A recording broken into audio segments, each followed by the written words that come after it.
Começando mais um podcast aqui na Chapada dos Veadeiros. Meu nome é Liz, esse meu amigo Marcelo. E hoje a gente está entrevistando aqui o Flávio. Obrigada, Flávio, por Valeu, aceitar eu que agradeço. convite. Valeu aí pela presença aí. Eu que agradeço a oportunidade aí, né? Vamos começar perguntando quem é você, o que você faz. Pergunta difícil essa, né? Como você veio parar aqui na Chapada? Vamos lá. Eu sou gaúcho, né? Morei 12 anos em Brasília antes de vir para cá, para Alto Paraíso. Cansado de Brasília, cansado daquela vida, eu trabalhava na Câmara dos Deputados, né? E cansado de toda aquela prostituição intelectual, eu acabei vindo para Chapada. Passei no concurso do Correio para cá, trabalhei 7 anos no Correio daqui. Né? Hoje não estou mais no Correio, demiti o Correio da minha vida. E tenho uma loja, né? Uma lojinha Abduzidos na Chapada, que fica aqui na avenida da cidade. A gente vende souvenir de ET, principalmente, né? É a nossa base.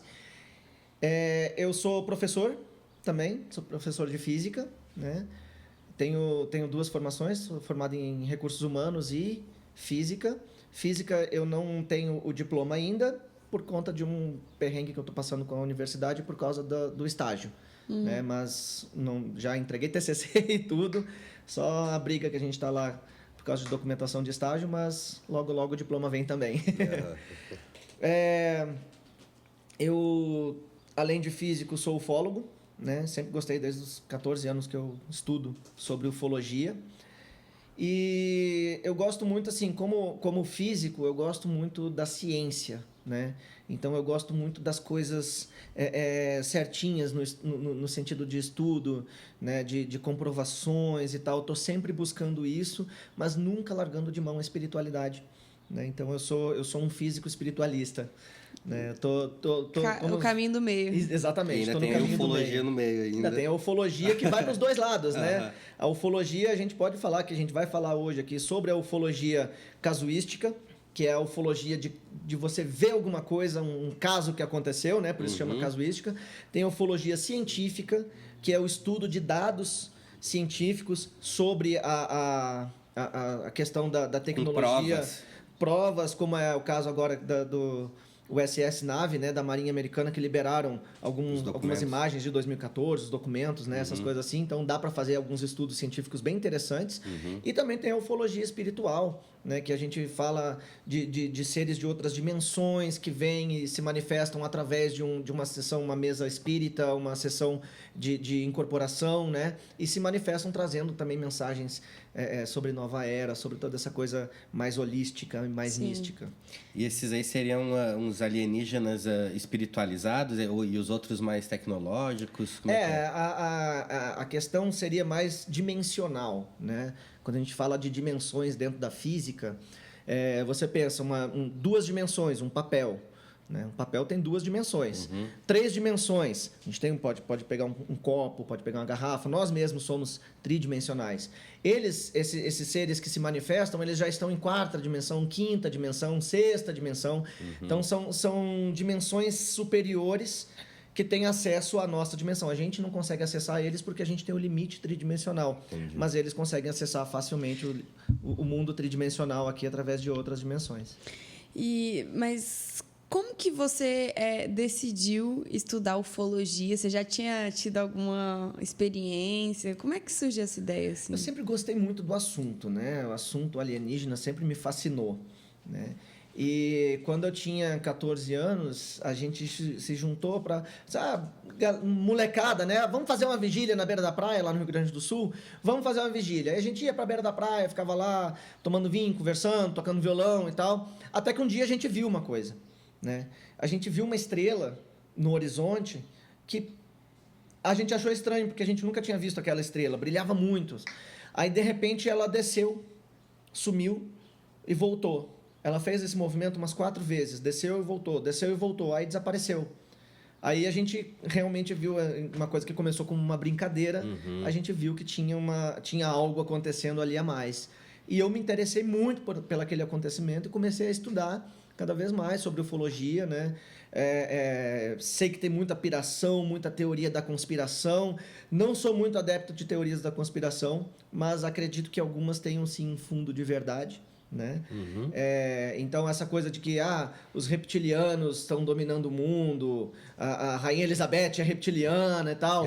Essa parte eu já acho que é um pouco de piração.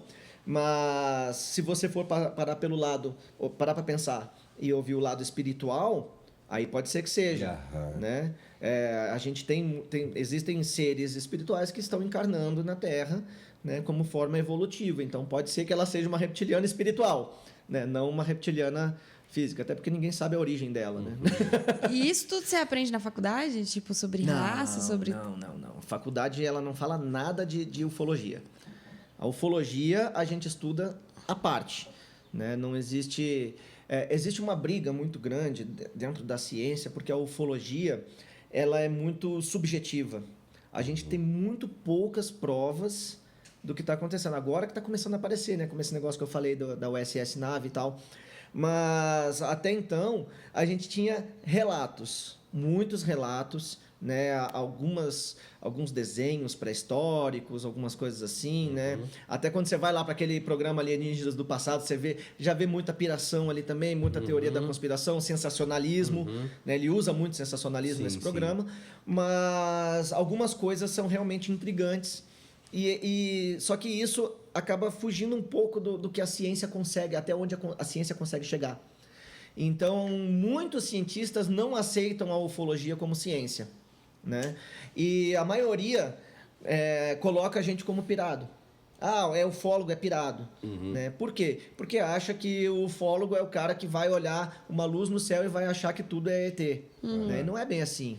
Né? Existe uma comissão dentro da ufologia que já faz uma peneira aí, né? Que já faz um filtro, assim, que já descarta um monte de coisa. Assim, sim, né?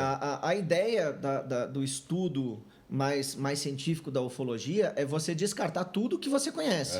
Né? Quando eu vi um OVNI. Tá, mas primeiro, vamos lá, definição de OVNI. Objeto voador não identificado. Se você viu um disco voador com luzinhas, aquela cupulazinha com ETzinho dentro dirigindo, já não é mais OVNI. Já sabe o que é. Você já sabe o que é. Então, começa por aí. A definição de OVNI é objeto voador não identificado. Se ele é não identificado, não tem como a gente saber se é alienígena ou não. Né? Então, a ufologia, o UFO, seria OVNI em inglês, né? Então, a ufologia, ela não estuda só coisas alienígenas. Ela estuda coisas diferentes, coisas que a gente ainda não está conseguindo identificar, entendeu? Então, aí já pega um pouquinho, né? Não é tanta piração assim. Foram vistos agora na Guatemala, acho que foram vistas várias bolinhas voando no céu e tal. Né? Provavelmente eram balões. Uma festinha de criança que a galera soltou, aquele monte de balão subiu. A galera que estava lá do outro lado da cidade viu aquelas bolinhas subindo. Meu Deus. Né? E pira. Quando o Elon Musk começou a lançar os satélites da Starlink, né? Quando eu vi a primeira vez, eu falei, que porra é essa? Pois, eu não consegui ver. Eu era doido pra ver, mas não consegui ver. Doido. Mas você vê aquela fileira de luzinhas andando assim. Cara, muita gente me mandou mensagem. Cara, começou a invasão alienígena. Agora que né? não tá dá chegando pra- uma frota... Aquele monte de... Parece até um monte de Nossa, eu não tiro, vi. assim. exatamente. Aí eu falei pra galera, calma, eles não estão chegando, eles estão saindo. Estão conectando. Estão conectando. Então, assim, a ufologia, ela é muito mais você tentar provar que aquilo não é alienígena, né? Não é uma coisa mais tão por estranha. descartar.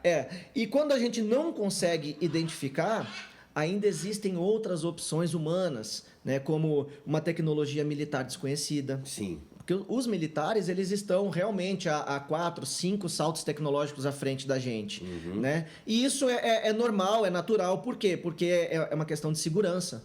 Eles precisam ter segurança de que aquilo não vai virar uma ameaça mundial para poder liberar isso para os civis. Né? E mesmo assim acaba chegando coisa para a gente aqui que não devia, né?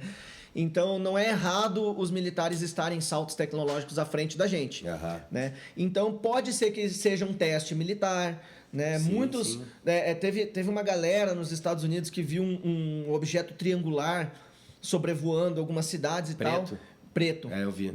Virou uma notícia mundial da ufologia quando foi ver era um caça militar fazendo testes, né? Fazendo teste de radar, né? Ele não é observado em radar. Então, existe muita coisa que a gente vê que pode ser um balão, pode ser um balão solar. Balão solar é um saco preto, Aham, eu já comprido. vi aqui. Você amarra ele, o sol pega nele, vai aquecer o ar que está lá dentro, né? Tudo que o ar quente sobe, né? E ele vai subir. Aí você vê aquela coisa comprida, preta, meio parada ali no céu. Já vi o Felipe do Balão já largou um desses para ver alguma coisa, identificar para que lá tá ali.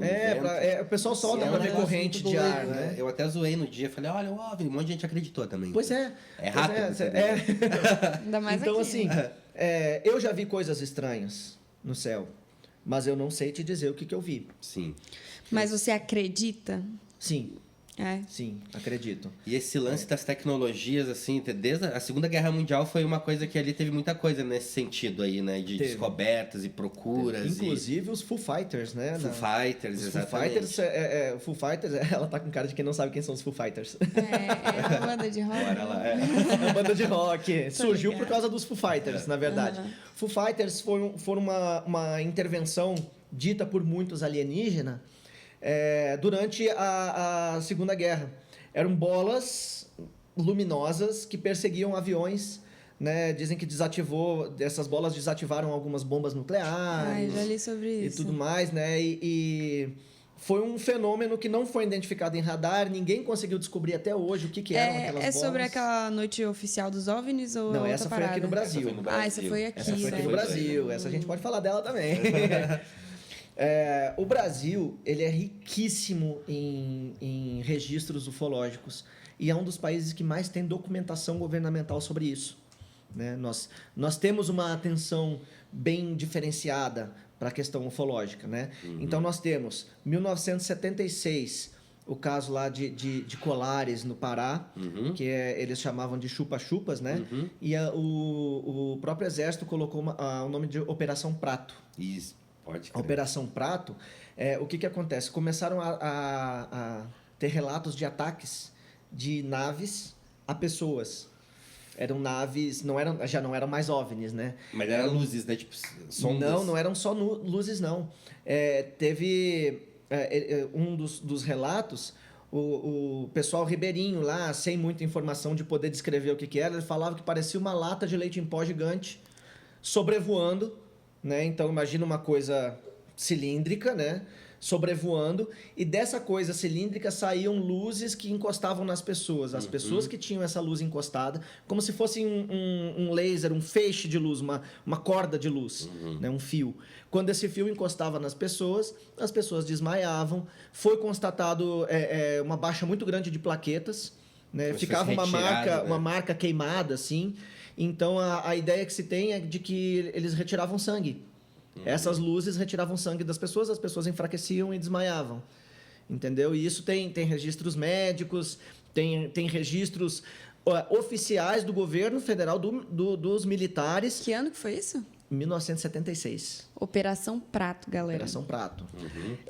Então, tem registros militares de avistamento de OVNIs, mas não é todo país que tem isso, né?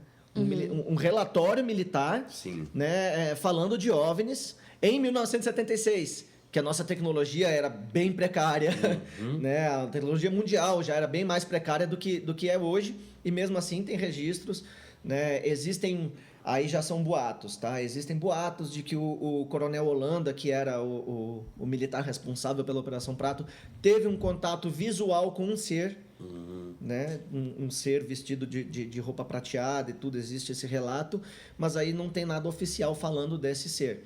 Mas dos OVNIs em si, das luzes que se comportaram de forma estranha e dessas naves, existem os registros. É nesse caso que teve também uma história, não lembro aonde, que rolou uma explosão em algum litoral, se eu não me engano, em algum lugar também bem distante, e eles depois acharam pedaços de magnésio. Tu ouviu falar dessa? Não, essa não... Tipo 90% de magnésio, né? Que é algo que não se encontra na natureza. Sim. Então eles fizeram vários testes e viram que era algo criado. E veio dessa explosão. Vou dar uma pesquisada, isso é interessante. Interessante. Bem legal. Aí depois de 76, 10 anos depois, 1986, tivemos a Noite Oficial dos OVNIs, né? A Noite Oficial dos OVNIs foi o seguinte, começou a aparecer nos radares, né? Começou, acho que se não me falha a memória, no Rio de Janeiro, aí passou São Paulo, Minas Gerais, Brasília, Goiânia, todas essas capitais foram percebendo coisas nos radares, né? E como não tinha resposta, né, a torre de controle tentava falar com eles não respondiam, foram enviados caças para tentar interceptar essas coisas no radar. Só que o que acontece? O radar aparecia e os caças não encontravam. Eles não conseguiam tava no ver. radar, mas não estava ali. Na noite oficial dos OVNIs ninguém viu. Só o radar detectou. Mas ninguém conseguiu ter contato visual com as coisas. É mesmo?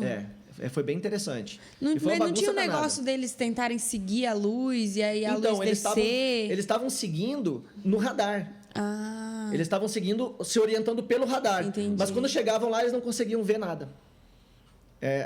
Contato visual zero. O radar dizia, eles estão na tua frente aí. Tipo isso. O radar tá mostrando você aqui, mas eu não tô te vendo. Uhum. Sabe? Uma coisa bem doida, assim. Né? Eu até faço uma brincadeira, porque eles apareceram, fizeram essa bagunça toda e sumiram. Né? Uhum. E eu falo que isso aí o ZT roubando a nave do pai para fazer bagunça no planeta dos outros, entendeu? Porque ZT adolescente. Bora ali assustar a galerinha ali de outra dimensão. Vamos pegar a nave do pai, vamos dar um pulinho na Terra rapidinho, antes que ele perceba, né? Visibilidade, galera. Já era. Aí 10 anos depois, de novo, né? Pulou de 76 para 86. De 86 pulou para 96. Tivemos o caso que eu considero o caso mais importante da ufologia mundial, que é o caso Varginha. Né? Varginha... E é doido, porque aqui todo mundo tira onda, né? Porque fala... Fizeram, né? Uma parada em cima, né? A mídia ridicularizou tanto a coisa, né? Mas eu também, quando eu fui ver, é o bagulho mais sério mesmo. É sério. É porque existe um processo de desinformação muito eficaz, né? Que acontece? Hoje em dia, né, já naquela época, é muito difícil você conseguir queimar o filme de uma pessoa só dizendo para ela, só dizendo pro povo, ele tá mentindo. Né? Hoje em dia é mais complicado você fazer isso. Então, o que eles fazem? Uma pessoa fala a verdade, eles botam 50 outras pessoas contando um monte de mentiras sobre aquela verdade. Aí ela só vira mais uma doida. Para virar os furos. Então, por exemplo, no caso Varginha, as meninas viram o ser alienígena lá. O que aconteceu nesse caso de Varginha? Vamos lá. Varginha começou umas 3 horas da manhã, o caso Varginha, quando um casal de agricultores, né, na roça, eles acordaram com o gado correndo de madrugada. Não é normal, né? Gado dorme à noite. Então eles levantaram achando que era um ataque de animal, alguma coisa assim. Quando eles levantaram, no depoimento deles, eles falam que eles viram algo semelhante a um micro-ônibus, assim. Então imagino que uma nave do tamanho de um micro-ônibus, sobrevoando a fazenda, assustando o gado, saindo uma fumacinha branca, né? Sem fazer barulho nenhum, indo em direção a Varginha. Em Varginha existe um barranco onde esse negócio caiu, que a cidade começa nesse barranco. Né? O barranco é mato ali, né? Aí os bombeiros foram acionados, o pessoal dizendo que tinha um animal causando transtorno lá e tal. Logo em seguida chegaram os militares. É aí que a coisa começa a ficar estranha. Porque os bombeiros serem chamados por um animal que está causando, assim, pode ser uma onça, alguma coisa assim, é normal, né? Chamar os bombeiros para tentar controlar isso. Agora, o exército não se mete com um animal. Com o animal solto. E o exército já sabia que estava rolando, ninguém chamou ele. Já sabia, já chegaram, ninguém sabe como é que eles chegaram lá. Sim. Mas chegaram comboios do exército na cidade de Varginha. Em Três Corações, que é uma cidade próxima a Varginha, existe uma central do exército lá, que é a Escola de Sargento das Armas, né, a ESA. Então, eles têm um quartel-general ali. E desse quartel que vieram os militares para Varginha. Tomaram a cidade praticamente, né? E foram lá nesse barranco, ouviram tiros, né? As pessoas que estavam ali, os curiosos na volta, relatam que ouviram tiros lá dentro da floresta. Então, dizem que foram quatro alienígenas. Um morreu na queda da nave, 2 foram abatidos a tiro e 1 foi capturado vivo, que foi o que as meninas viram. Quando isso aconteceu, tinham 3 meninas que estavam voltando para casa, passando por um terreno baldio e encontraram um ser, né, que elas descreveram lá, pele marrom, 3 cucurucos na cabeça, assim, parecia ósseo e tal, encolhido no canto do muro. Aí, o que acontece? Eu fico imaginando o seguinte, cara, eu tô na minha nave dá pane, eu paro num planeta. Um brother meu morreu. Tá apavorado. 2 foram abatidos a tiro pelos nativos daquele planeta. O cara tá apavorado. Mas essa galera não tem uma alta tecnologia para, por exemplo, ficar invisível ou algo do tipo? Não necessariamente. Depende da raça, assim, talvez. Depende da raça, depende de onde eles vêm, depende qual o grau de evolução deles, né? Eles podem ter avançado na tecnologia da nave, mas não... Organicamente. Porque teoricamente eles estavam nus, não tinham roupa. Não foi descrita nenhum tipo de roupa. Então, pode ser que eles não tivessem nenhum tipo de camuflagem natural, né? Uma das coisas que as meninas descreveram foi um cheiro forte de amônia, né? E a pele dele era viscosa. Teve um bombeiro que morreu de infecção generalizada alguns dias depois de ter contato com o ser.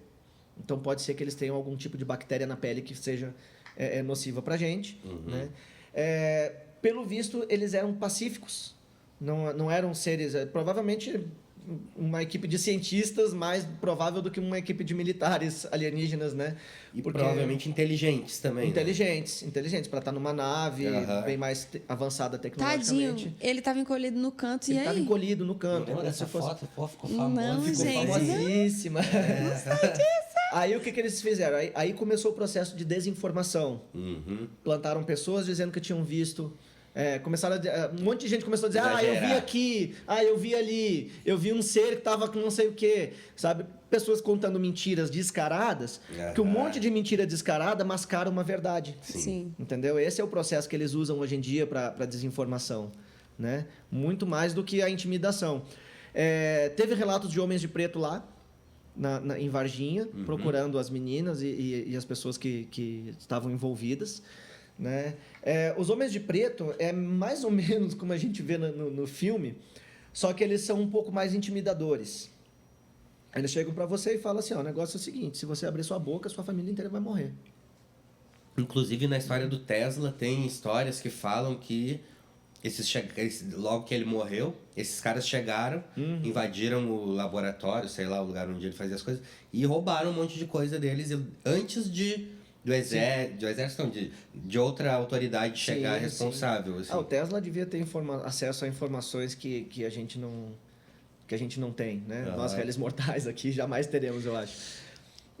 Uma vez eu vi um documentário, que é a Data Limite, que mixa muito espiritismo e alienígenas e tal, e falava que o Vaticano tem o maior, não sei se estou falando algo errado, mas tem a maior biblioteca de ufologia que existe. Essa parte ela é um pouco assim, não comprovada, né? Não quer dizer que não exista. Sim. Né? Só como ninguém tem acesso às bibliotecas do Vaticano, né, é bem provável que eles tenham sim. Se você for parar para pensar pela lógica, o que domina a humanidade? A religião, né? Então, se eu sou um ser alienígena inteligente, com quem que eu vou manter contato? Com os líderes religiosos. Né? A galera que domina tudo. A religião domina muito mais do que política, muito mais do que exército, né? A religião é quem comanda a mente das grandes massas. Hoje em dia a tecnologia também, né? Tecnologia também. Mas, tanto que dizem que o Mark Zuckerberg é um alienígena, né? Total. Total, né? Total. Então, assim, eu acredito que os grandes líderes religiosos, como um Papa, esses líderes mundiais, eles têm, sim, acesso a informações e talvez até contatos. E por que você acha que isso não... Assim, se uma pessoa tem esse tipo de contato, chega esses homens de preto e bota o terror, assim... Olha, a questão dos homens de preto, eu acredito que seja mais para controle de pânico da humanidade.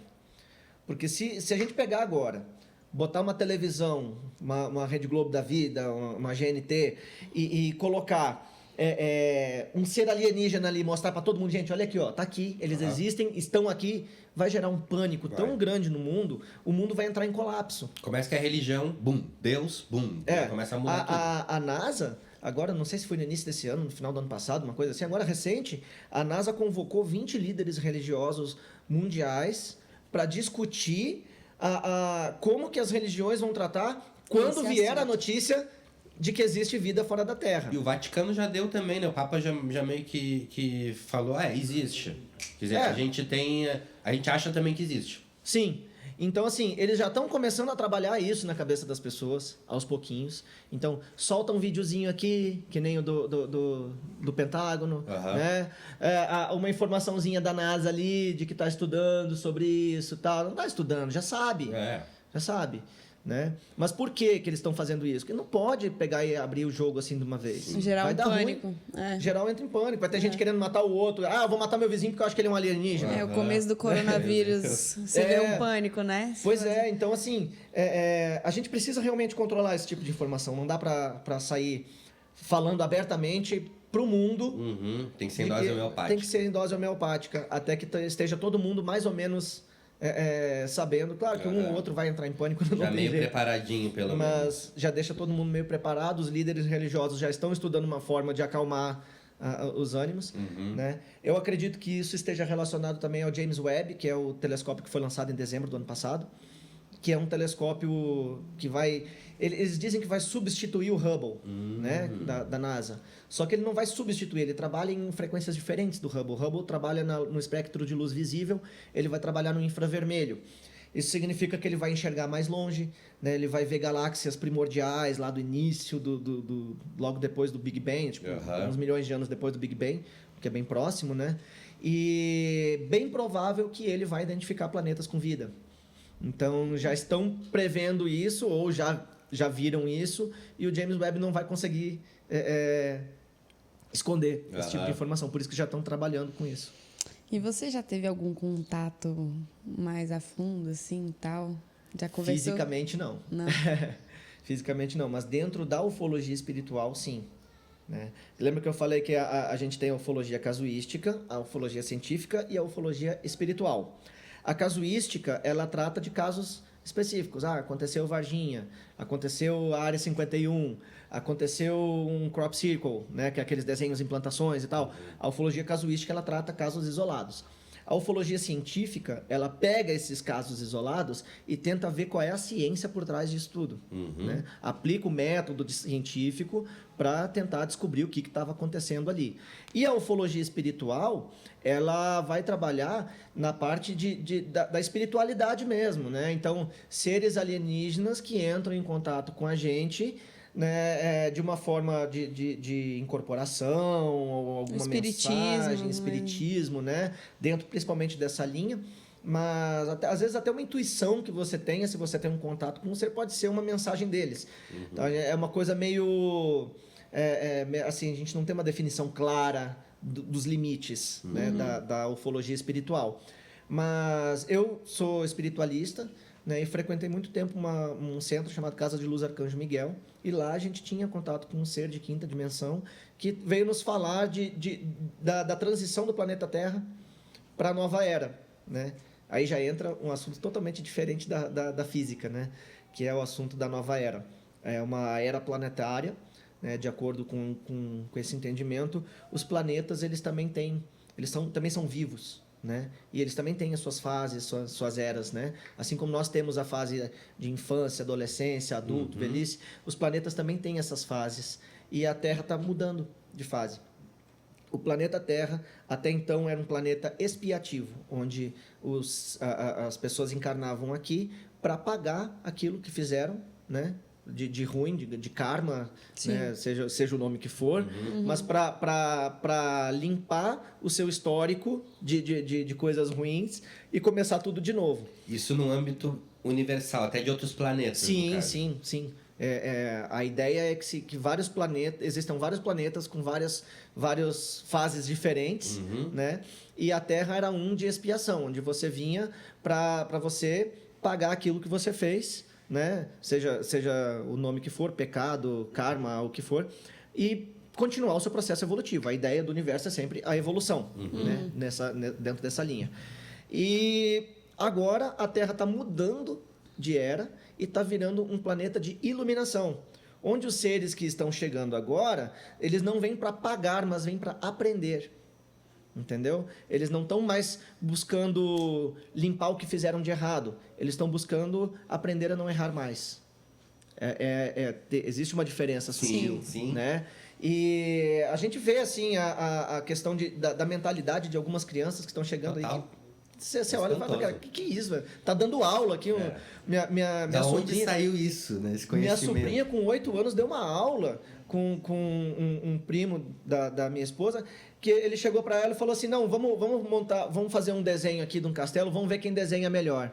E ela, acho que ela tinha 6, 8 anos, criança ainda, ela falou assim, não, tio, vamos fazer o seguinte, vamos fazer 2 desenhos e vamos tentar ser melhor que a gente mesmo. Olha isso. Olha a mentalidade. Uma criança falando uma coisa que nós adultos não temos a concepção ainda. Né? A gente não tem que ser melhor, eu não tenho que ser melhor que você no jogo, eu tenho que ser melhor que eu mesmo. Uma vez eu tava com uma... Fantástico isso, né? Eu tava com uma criança, ele tinha 7 anos, e aí tava ele e o pai dele. E aí o pai dele tava falando que quando ele era criança, o pai oferecia dinheiro se ele comesse a salada toda. E aí ele comia toda a salada, mesmo sem gostar, porque ele queria o dinheiro. Aí a criança virou assim pra ele, pai, por que você não largou o dinheiro e foi ser feliz? Olha que genial isso. Né? Então, assim... Simples assim. Tá chegando essa galera. Né? Tá chegando essa galera. E o planeta, ele tá em transição. Quando a gente fala de planeta, veja bem, um sistema solar, ele tem bilhões de anos. Né? Então, quando a gente fala de uma era planetária, a transição não acontece em 2 anos ou 10 anos. Né? São alguns séculos ali que vão fazendo essa transição aos poucos, né? Pra gente demora muito, mas para um planeta é rapidinho, né? Então, a gente está no meio dessa transição. A gente está no meio do turbilhão, né? Temos consciências que estão indo embora daqui e vão para outros lugares piores. Temos consciências que vão permanecer aqui porque conseguem entrar na nova frequência do planeta. E temos seres que vão seguir daqui para outros planetas mais evoluídos, né? Na questão espiritual. Sim. Existe esse trânsito entre os planetas e a galera vai transitando à torta e à direita aqui. Né? Cara, partindo disso, tem um monte de coisa ruim acontecendo também no mundo, né, velho? Assim, tipo... Porque sempre aconteceu coisa ruim no mundo. Sim. Mas, assim, tem coisas novas também chegando que, tipo... causam uma dúvida, né? A respeito de metaverso, por exemplo. Nasce um monte de criança iluminada, mas aí, de repente, elas caem já num formato... Já estipulado ali pelo sistema. Eu penso o seguinte, se você entra num quarto escuro, você não enxerga a sujeira. Você só enxerga a sujeira quando você acende a luz. Né? Nós acendemos a luz. Estamos começando, né? A luz está começando a ficar intensa e a gente está começando a ver a sujeira. Né? Os ratos, as baratas, eles vão tentar se esconder e vão tentar fazer com que aquele ambiente volte a ser o que era. Né? Só que eles não vão ficar ali para sempre. Por quê? Porque tá rolando uma limpeza. Então, no momento que você vai limpando, os ratos vão se acumulando, eles vão se escondendo, vão tentando achar outros lugares até o momento que eles vão ser expulsos. É devagar, né? É devagar. Pra gente é devagar, pro planeta é rápido. Entendeu? Essa é a questão. Então, o metaverso, as guerras que a gente está vendo, né? Os caras estão enlouquecidos. Essas consciências, elas estão gritando, porque elas sabem que elas vão para um planeta onde elas são evoluídas. E não os agentes de contra-evolução que nem elas são aqui. Sim. Então, assim, conscientemente não, mas lá no fundo, eles sabem para onde eles vão. E eles estão dando grito de misericórdia. Como se fosse a última tentativa de deixar como estava. Né? Porque a mudança incomoda. Né? Se você está na sua zona de conforto, você não muda. Né? Ninguém muda na zona de conforto. Você só muda gerando um desconforto. Com certeza. Né? E eles estão desconfortáveis. Eles não queriam estar. Eles gostavam da zona de conforto. Do planetinha do jeito que era ali deles. Entendeu? Então, eles estão nessa guerra espiritual com eles mesmos. Né? E a galera que está chegando aqui já está fazendo essa força de limpeza. Já tem um varrendo aqui, já tem o outro passando uma aguinha ali. E a coisa vai limpando aos poucos. Só que estava tão sujo esse quarto, mas tão sujo, que vai levar um tempo. Precisa de mais gente para limpar. Né? Então, assim, cada vez mais... está chegando agentes de limpeza. No caso, a tecnologia vai ser usada também para poder fazer coisas boas. Também. Assim, né? Não vai ser só o metaverso que vai sugar e dominar a parada. Não. Até porque assim, a tecnologia ela não é boa nem ruim. Aham. Né? Quem é bom ou quem é mal é quem usa. Sim. Né? Então, uma barra de ferro ela pode servir para sustentar uma casa e ela pode servir para bater na cabeça de alguém e matar. Né? Então, a tecnologia é isso, é a barra de ferro. Né? E quanto mais gente tiver do bem usando essa tecnologia, né, é melhor. Teve um candidato ao Senado uma vez, muito tempo atrás, eu não lembro o nome dele, mas ele falou na campanha dele, a promessa de campanha dele era que ele queria acabar com o Senado.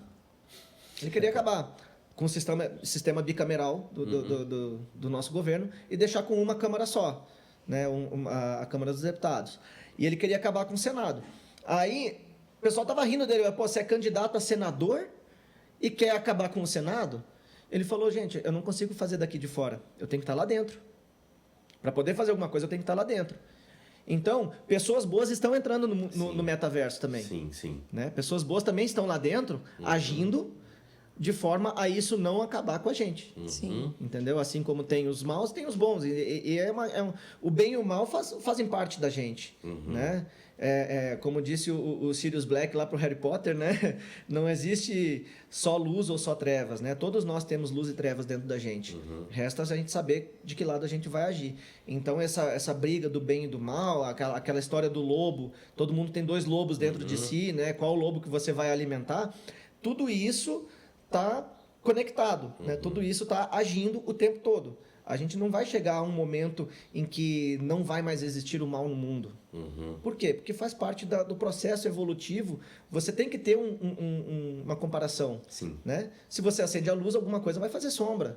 Não tem como. Não tem como ter luz sem ter sombra. Essa dualidade é permanente. Essa dualidade é permanente. Exatamente. E a parada da física, né? Porque, tipo, tu é físico também. Sim. Então, hoje em dia a física, ela evoluiu para física quântica, né? Ela, em algum momento, ela sofreu... Não sei se ela evoluiu, como é que é essa transição, como é que aconteceu. Primeiro, vamos partir do princípio. Explica aí, tal, o que é a física quântica. Vamos lá. Existe hoje em dia a classificação de física moderna e de física clássica. Né? A física clássica, ela estuda a mecânica, que é o movimento, né? O estudo do movimento. Ela estuda as ondas, né? O que é a onda? É a transmissão de energia. Né? Ela estuda o eletromagnetismo, né? A eletricidade, o magnetismo e as suas interações. Então, assim, ela vai trabalhar em cima dessas coisas, em cima da mecânica, do movimento, das ondas, né? Da transmissão de energia e do eletromagnetismo. Aí, o que acontece? Max Planck, que foi um grande cientista, que é conhecido como pai da mecânica quântica, né? Ele estava estudando a questão dos elétrons, o funcionamento, a estrutura eletrônica de um átomo, e ele descobriu que os elétrons eles transitavam entre as camadas de energia, pulando de uma para outra, eles não passavam pelo meio do caminho. Né? Então ele descobriu que esses elétrons eles transitavam com pacotes discretos de energia. A esses pacotes discretos ele deu o nome de quantum. Por isso a gente tem o nome de mecânica quântica. Né? O termo física quântica não é o termo correto dentro da ciência. O termo correto é mecânica quântica. Por quê? Mecânica é o estudo do movimento. Quântica é o estudo do movimento baseado nos quântons de energia do mundo subatômico. Quando a gente fala em mecânica quântica, a gente está falando de coisas subatômicas. Partículas elementares ali, partículas menores que um átomo. Quando você cria uma coisa, essa coisa aqui não vai responder à mecânica quântica. Né? Aqui a gente tem um monte de átomos aqui dentro, né, do vidro, que respondem à mecânica quântica. Mas quando eles se juntam e formam um objeto sólido, eles não respondem mais à mecânica quântica, eles respondem à mecânica clássica. Sim. Né? A física clássica. Então, a mecânica quântica, ela até hoje, ela foi descoberta lá no início do século passado, né, no início de 1900, ela é até hoje muito confusa. Né? Por quê? Porque tudo que a gente teve de entendimento da física foi meio que quebrado ali no mundo subatômico. Né? A gente descobriu um mundo novo dentro da física. Né? E isso teve até um cientista, se não me falha a memória, foi o Lord Kelvin, que inclusive ele estudava a termodinâmica, né? E ele deu uma das escalas que é utilizadas hoje no Sistema Internacional de Medidas de Temperatura, que é o Kelvin, né? Ele que desenvolveu essa escala Kelvin de temperatura. Então, ele foi um cientista muito importante. Mas ele, naquela época, 1800 e pouco, acho, ele já falou, não há mais o que se descobrir na física. Aí veio o Max Planck e deu na cara dele, né? Então, assim, sempre há o que se descobrir. Sempre há. Quando a gente começar a entender a mecânica quântica mais a fundo, a gente vai descobrir que tem outra coisa. E quando a gente começar a entender essa outra coisa, a gente vai descobrir que tem outra coisa. Né? A isso eu dou o nome de espiritualidade. Entendeu? Porque você está falando de Deus, você está falando de quem? Eu estou falando de um ser universal que desenvolveu isso tudo. A física, a matemática, ela é uma linguagem de programação. Que você vai lá e faz a programação no computador. Né? Quem criou essa linguagem? Alguém criou essa linguagem. Quase Matrix, né? Também chega perto do Matrix. Eu não acredito que seja tudo aleatório. Eu não acredito na aleatoriedade, né, das coisas. Então, eu acredito que exista sim uma força maior por trás disso tudo, né, que não é tão egocêntrica quanto alguns pregam. Né? Ele não quer saber se você gosta dele ou não. Ele age de uma forma mais natural, né? E eu acredito que o fato de você provar uma coisa cientificamente não significa que essa outra coisa não exista, né? A fé e a ciência, elas podem sim andar de mão dadas, né? Existem padres cientistas, existem padres físicos que têm estudos muito bons, inclusive, né? Por quê? Porque eu acredito que a ciência ela só explique de uma forma lógica o que a fé já explicou de uma forma mais subjetiva. Né? Eu acredito que exista ciência por trás de tudo, inclusive por trás da fé. É que nem tu falou do efeito placebo também, né? A Sim, ciência não o efeito explica, placebo. mas funciona. Exatamente. Então, assim, o efeito placebo só funciona em quem acredita. Céticos não têm efeito placebo, nem efeito nocebo, que é o contrário do placebo, né? Quando você acredita que você está doente, você fica doente. Também existe isso. Então, essa questão do efeito placebo, ela é um mistério para a ciência. Né? Ainda não se conseguiu desvendar como ele funciona. E eu tenho uma teoria sobre isso, que eu estou escrevendo um livro, inclusive, que eu chamo de O Terceiro Pilar da Física. O que eu acredito? Eu acredito que existe algum tipo de física ali, vamos botar entre aspas aqui, né? Eu acredito que existe algum tipo de energia, alguma coisa assim, que não seja detectada por eletromagnetismo. Porque o que acontece? Toda a nossa tecnologia hoje é baseada em eletromagnetismo. Né? Até a mecânica quântica, quando você vai estudar num colisor de partículas, por exemplo, o colisor de partículas ele acelera partículas, núcleos atômicos, a quase a velocidade da luz. Esses núcleos se chocam e desse choque vem várias reações eletromagnéticas que são detectadas. Assim que se conhece as partículas elementares dos átomos. Né? Os quarks, o bóson de Higgs, que eles chamaram de a partícula de Deus. Esse é aquele reator que os caras criaram lá... Entre França e Suíça. Né? Isso é muito bizarro. A tecnologia... Caramba, isso... Eu sou doido pra ir lá. Então, assim, unindo isso tudo, né, essa parte, você tem a mecânica quântica, que já existe, já é conhecida, existem leis que regem, né, que já são conhecidas, existem algumas equações que descrevem alguns movimentos quânticos, mesmo o princípio da incerteza, né, mesmo quando você não sabe o que uma partícula vai fazer, existe uma lei que rege isso, que é o princípio da incerteza de Heisenberg, né, que ele fala que você não pode determinar o momento e o ângulo de uma partícula ao mesmo tempo. E isso é muito utilizado pelos coaches quânticos aí da vida. Que é como se a coisa não ficasse parada, fixa em nenhum momento? Não, essa é outra... esse é outro rolê. É porque é o seguinte, imagina assim, para você me ver, tem milhões de fótons batendo em mim, pegando em mim e indo para o seu globo ocular. Ele interpreta isso como sinais elétricos, joga para o seu cérebro monta a imagenzinha minha, certo? Quando você quer ver uma coisa muito, muito, muito pequena, imagina que você quer ver uma coisa do tamanho de um elétron. Tá? Agora você vai jogar um fóton nele. Não vai pegar. Cara, como se você pegasse uma bola de basquete e jogasse na outra. Entendeu? Vai ter uma interação ali entre os dois. Esse tanto de fóton que está batendo em mim não está fazendo diferença. para mim, assim, não tá me empurrando, não tá me levando pro lado, mas quando você vê uma coisa pequena batendo em outra, é que nem duas bolas de sinuca. Sim. Elas vão interagir uma com a outra. Então, quando você joga um fóton num elétron para você ver, você vai mudar a posição, você vai mudar a velocidade desse elétron, então você pode definir uma ou outra. Esse é o princípio da incerteza de Heisenberg, entendeu? Então, quando eles falam, esses coaches quânticos falam aí que o ato de observar altera o estado, é só disso que ele está falando. O observador altera o observado, né? Tem a experiência da fenda, que é muito polêmica. A experiência da dupla fenda e tudo. Isso a gente está falando de partículas subatômicas, porque você não consegue observar uma partícula subatômica sem bater nela, entendeu? Sem dar um tapa na cara dela. Entendeu? Quando a gente vai para o macro, eu olhar para esse copo aqui não significa que eu estou alterando o estado do copo.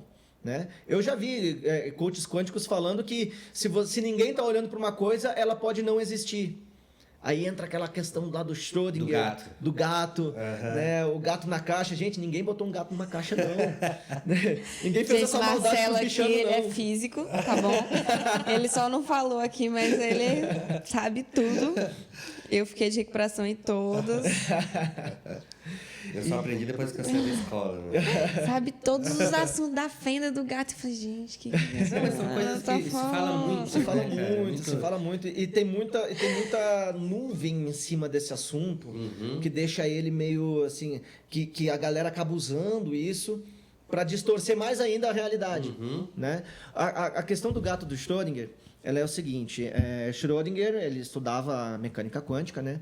E ele fez Ele fez um experimento mental. O que é um experimento mental? É uma coisa que você faz só na sua cabeça. Você não faz ela fisicamente, porque não tem como, é impossível. É para você ter uma analogia que possa te mostrar com coisas que você conhece o que acontece. Ele imaginou um gato dentro de uma caixa. Essa caixa tem um dispositivo com um veneno mortal que vai ser liberado pelo decaimento atômico de um material radioativo lá dentro. Tá? Só que a gente não conhece a velocidade que esse material radioativo se decompõe. Então, o que acontece? Enquanto a caixa está fechada, como a gente não conhece, a gente não sabe o decaimento atômico desse material radioativo, a gente não sabe se o gato morreu ou não. Você não sabe se o gato está vivo ou se ele está morto. Dentro da mecânica quântica, existe a possibilidade desse gato estar vivo e morto ao mesmo tempo. Ela é muito doida. Ela é muito doida. Por quê? Vamos dizer assim, falando em partículas, um fóton. Um fóton, ele é um pacotinho de luz, né? Ele é um pacote. Como eu tinha dado o exemplo mais cedo que a gente estava conversando. Imagina esse pão de queijo. Ele é um pacotinho de energia que quando você come, ele se transforma em energia no seu organismo, certo? Certo. Só que ou ele é o pacote, ou ele é o pão de queijo, ou ele já virou energia, né? Ele não é os dois ao mesmo tempo. Enquanto esse pão de queijo está aqui, ele é um pacote. Quando você come ele vira energia. Na mecânica quântica, um fóton, por exemplo, ele pode ser pacote e energia ao mesmo tempo. Ele pode ser matéria e energia. Né? Energia, até então, entendia-se que ou era energia ou era matéria. Né? E dentro da mecânica quântica, a gente descobriu que algumas partículas podem se comportar como energia e matéria ao mesmo tempo. Né? No caso, o gato morto continuaria sendo... O gato está vivo, ele é energia, ou o gato está morto, ele é matéria. Né? Dentro da caixa, ele é os dois. Ele está vivo e morto. Dentro da caixa, o fóton é energia e matéria. Só que, quando você abre a caixa, ele vai colapsar a função de onda. Ou seja, ele vai se transformar em energia ou se transformar em matéria. Enquanto tu não olha... Enquanto tu não olha, ele está vivo e morto. No momento que tu abre a caixa, tu define. Ele é uma coisa. Entendeu? Então, isso significa o observador alterar o observado. Né? Porque se eu vou medir um fóton de forma a medir a onda dele, eu vou colapsar ele vai virar uma onda e eu vou medir essa onda. E ele vai se tornar energia. Agora, se eu vou pegar o fóton e vou medir o peso dele, ele vai ser um pacote de luz. Então, eu vou medir ele vai colapsar a função de onda e vai virar matéria. Entendeu? É um pouco complicado de chegar nisso, mas aquela equação mais famosa do mundo, E igual a mc ao quadrado, do Einstein, Essa equação, ela diz, ó, energia igual a massa vezes a aceleração da luz ao quadrado. A velocidade da luz ao quadrado. Tá? Isso significa o quê? A grosso modo falando, significa que o Einstein desenvolveu uma fórmula que relaciona energia e matéria.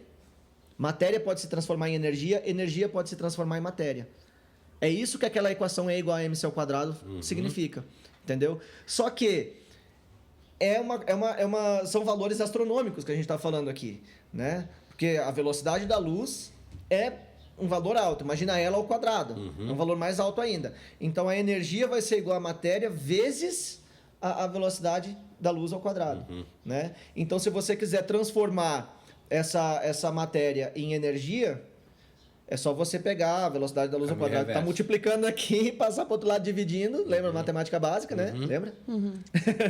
Você vai passar dividindo, então quer dizer o quê? Que a matéria é igual a energia dividida pela velocidade da luz ao quadrado. Tá? Então, ele está relacionando. O que isso significa? Que o copo ele é energia e é matéria ao mesmo tempo. Sim. Mas, para você transformar esse copo aqui em energia, é um rolê muito grande. Entendeu? Não é um pensamento quântico, né, entre aspas. Não é só olhar para ele. Não é só olhar para ele. Caraca. Existe um rolê muito grande para você fazer essa conversão de matéria para energia. Sim. Então, esse estudo é feito dentro da mecânica quântica, com fótons, com partículas menores que um átomo. Entendeu? Um desses cristais grandes aí. Hoje a gente estava conhecendo mais cedo, aí, né? Foi muito massa. Tá ligado? Ele tava me explicando que o cristal não tá parado. Ele não tá parado, ele vibra. Só que ele vibra a uma velocidade muito grande. A gente não percebe. Imagina uma parada que a gente tá aqui olhando que até então parece que tá fixa. Parece que tá fixa. E é além do que falar de um lance, vamos supor, que tudo dizem, né, que a matéria nada é fixo, né? São átomos aglomerados, né? Exatamente. Ele ainda não é nessa questão, é na questão da matéria mesmo, né? Ele vibra na matéria. Ele vibra porque os átomos de um cristal, eles estão distribuídos, né? Isso aqui é óxido de silício, né? Quimicamente falando. Mas eles estão distribuídos de tal forma em que eles não conseguem ficar parados. Eles estão ali, ó, vibrando, estão fazendo esse movimento aqui, né? E esse movimento, ele gera uma frequência. Entendi. Ele gera uma radiaçãozinha ali de frequência, né? Então, quando o pessoal fala, a frequência vibracional de um cristal... A energia dos cristais. Né? A energia dos cristais, elas existem de verdade, né? Elas são emitidas por isso. Essa vibração do cristal ela é usada muito na nossa tecnologia. Sim. Né? A velocidade do processador do seu celular, Sim. do seu computador, ela é toda definida por um microcristalzinho que está lá dentro vibrando naquela velocidade. Meu computador é de 1.8 GHz. Quer dizer que tem um cristalzinho lá dentro vibrando a 1.8 GHz. 1 Hz é um ciclo por segundo. Então, gigahertz vai ser 1.8 bilhões de vezes por segundo que ele vai vibrar. Né? Que loucura. Você não consegue nem contar até 1.8 bilhões assim, de uma vez, né? Então, é muito rápido, a gente não consegue perceber, mas é ele quem dita a velocidade de um processador. Nossa, mil grau. E aí tem a ver com os extraterrestres também, eu já ouvi falar, juntando agora de novas coisas, deles virem para cá para pegar minerais e coisas desse tipo que talvez não tenha. Como é que é essa história? O universo ele tem muitos recursos, né? Mas alguns recursos são raros. Por exemplo, nós temos aqui no Sistema Solar um planeta que chove diamante. Ah, é? É. Lá em Urano, se não me falha a memória. Urano chove diamante. Por causa da pressão, por causa da composição, da atmosfera e tudo mais, chove diamante. Só que ninguém vai lá catar os diamantes, né? Então, o que acontece? Ainda. Ainda. Né? Quando forem, vai se tornar uma coisa tão banal que vai ficar baratinho. Então, o que acontece? O que dizem, né, na questão da quantidade de OVNIs que tem aqui em Alto Paraíso. Alto Paraíso é uma das cidades que mais tem casos de avistamento de OVNIs do Brasil, né, de registros, né, principalmente da cultura oral, né, registros falados e tudo mais. E uma das hipóteses que são colocadas aqui é de que eles vêm por causa dessa placa de cristais. A gente está em cima da maior placa de cristais do mundo. Ela atravessa todo o nosso continente e é muito profunda. Aqui nessa região ela vem até a superfície. Mas aí o que eu penso? Teve um astronauta, não lembro o nome dele, da ISS, naquela Estação Espacial Internacional que está em órbita na Terra, Sim. que ele tuitou uma vez que ele viu o coração do Brasil brilhar. Isso por causa dessa placa de foi daí que cristais. veio. Reflexo da placa de cristais. Agora pensa comigo, nós temos acho que uns 6, 7 rovers em Marte, mais ou menos, né? Nem lembro quantos. Mas se a gente tivesse visto um ponto brilhante em Marte, a gente já não tinha mandado um robozinho lá ver o que era aquele ponto? Então, eu acredito que eles estejam mandando para cá esses sondas alienígenas, digamos assim, né? Para ver o que é aquele pontinho brilhante naquele planetinho azul. Eu acho que faz mais sentido a gente pensar nesses OVNIs aqui como sondas não tripuladas para investigar o que é aquele por curiosidade, já por sabem, ciência, né? Porque né? se eles têm uma tecnologia muito... já faz tempo que Aí eles sabem o que é. Aí existem pessoas que dizem que eles vêm por causa da energia, da emissão, da radiação desses cristais, né? Que eles vêm abastecer as naves deles com os cristais. Eu já não sou muito dessa linha de raciocínio, porque eu acredito que a energia... É muito mais fácil eles adquirirem a energia de uma estrela do que de um cristal, né? Para que eles possam fazer esse tipo de viagem interestelar, eles vão precisar de muito mais energia do que a emitida por um cristal. Sim. Né? Então, Mas também, talvez eles tenham uma forma de manipular esse cristal que seja diferente. Pode ser. Vai saber o que a tecnologia consegue fazer, né? Cara, fala um pouquinho pra gente disso aqui. Boa. Antes da gente legal. finalizar esse papo que, nossa, Dá vontade de passar o resto do dia falando, por né? mim eu ficava o dia inteiro aqui. Tem tanta coisa ainda que eu quero saber, mas bora lá. Bora lá. Isso é um orgonite. Né? Os orgonites, eles são filtros de poluição eletromagnética. Essa é a causa de eu ter formado em física. Né? Eu comecei a estudar sobre os orgonites. Eu percebi que tinha uma barreira de conhecimento ali que eu estava esbarrando e resolvi fazer a faculdade toda com um olhar todo voltado para os orgonites. O que um orgonite faz? Para a gente entender o que um orgonite faz, a gente precisa entender o que é a poluição eletromagnética. Imagina que tudo que está consumindo eletricidade está gerando um campo eletromagnético ao redor, né? Por causa do fluxo de elétrons ali. Desse campo eletromagnético vem uma radiação.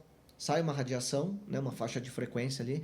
E essa radiação ela busca aterramento. Sim. O nosso sistema nervoso é uma antena para esse aterramento. Então, essa radiação vem para a gente para ser aterrada pelo nosso corpo.